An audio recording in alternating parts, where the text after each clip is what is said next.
here. Today we have an unboxing.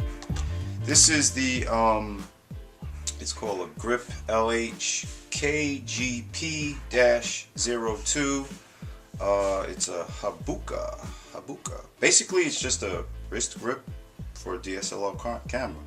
I did a review on this on the B&H website, and people found it kind of helpful, so I wound up getting another one, and I figured, why not? I'll throw a little video on there. Maybe people will find that more helpful. So let's get to it. Just arrived from B&H, and you can witness the unveiling. Alright, so take all this out. It's really in there. Okay. Get that out, toss that. Open this up. Open that up. Open that up. Now, it does come with instructions, but we're going to toss those.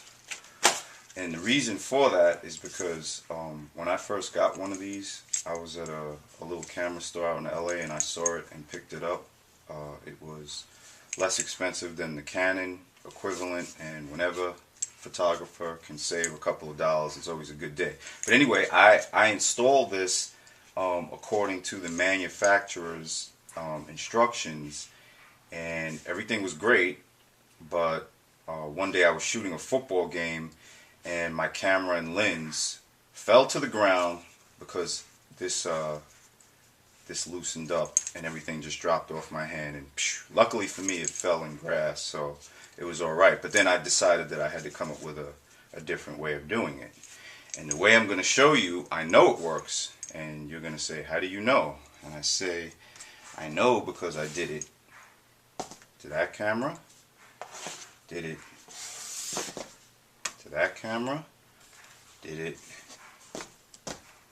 to that camera, and I haven't dropped anything yet. The only camera I didn't do it to is this one, and this is because this is like I guess you could call it like a grab cam. So I just keep a strap, keep this one around my neck for when the action gets close. So anyway, what I'm about to show you has worked flawlessly for me, and it can possibly work flawlessly for you. Now you can see, this was the original one that I picked up in LA, and that was years ago, and the outer cover is worn because this camera gets lots of use in games and stuff, but it's rock solid. It's not going anywhere. Okay? So I'll show you how I did it. Alright, actually I'll keep that there so I can kind of remember. So the first thing you got to do is take all of this out. Alright, take that out. And pull this out. And this is nice if you wanted to attach another camera strap to the sides. This would actually screw into your tripod mount, and it would allow you to put a camera strap there. But I don't want all these straps. When I'm switching cameras quickly, they swing around and they seem to be a hindrance to me, so I don't deal with this. And this is just one other thing that you got to make sure is tight. If this loosens up, once again, you drop them. So I eliminated this step. So this thing goes bye-bye. Right? Now, the way I have it, I wound up doing it totally differently than the manufacturer. So I actually took all of this out. Alright? I took all that out, flipped this around. I think I'm doing this right. Yeah, I flipped this around, then I put this through, I put it back through. You gotta feed that bad boy in there. Right? Is that how I did this thing? Yeah, that's how I did it.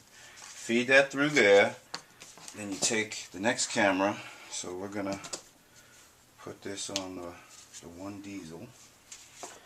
You feed that through. Alright. You come back and you come under. Why? It's just because I'm a nitpick and I just like it under.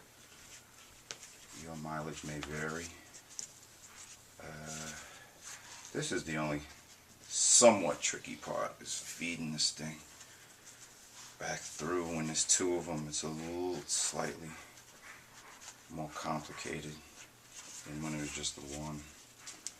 But eventually you get it, and you only got to get it once and then that's it. Okay, so that's on there, right? Let's see. And then you come through the bottom, get this to curl a little bit, get that through. Right, now here is the key. Here's the key. Instead of just coming through the regular way, adjusting it and calling it a day, that's for the average human. But we're photographers. We go above and beyond. So what we're going to do is we're going to bring it through. Come on, sucker. Wait a minute. I tend to get this as close as possible. Pull the excess. Pull the excess. Get it kind of like that. And then pull this around. And by doing it like that, it gives us enough slack that we can actually thread this back through. That's the key. Threading it back through that second time has pretty much prevented anything loosening, anything dropping. And I use these cameras constantly, and I haven't dropped anything. So let's see. Oh yeah. See, the way we have it, you have enough slack so that your finger can get to the shutter and any of the other buttons, and you actually don't have to have it. If whatever happened, if you let go, it's not going anywhere. I mean, I could kind of carry this camera for hours with maybe one finger tucked under. So that's it. There's nothing else. That's all I got. I hope this was helpful. I hope this saves you guys some trial and error. I hope it saves you guys a repair bill on your gear. And you guys have a great day. Thank you.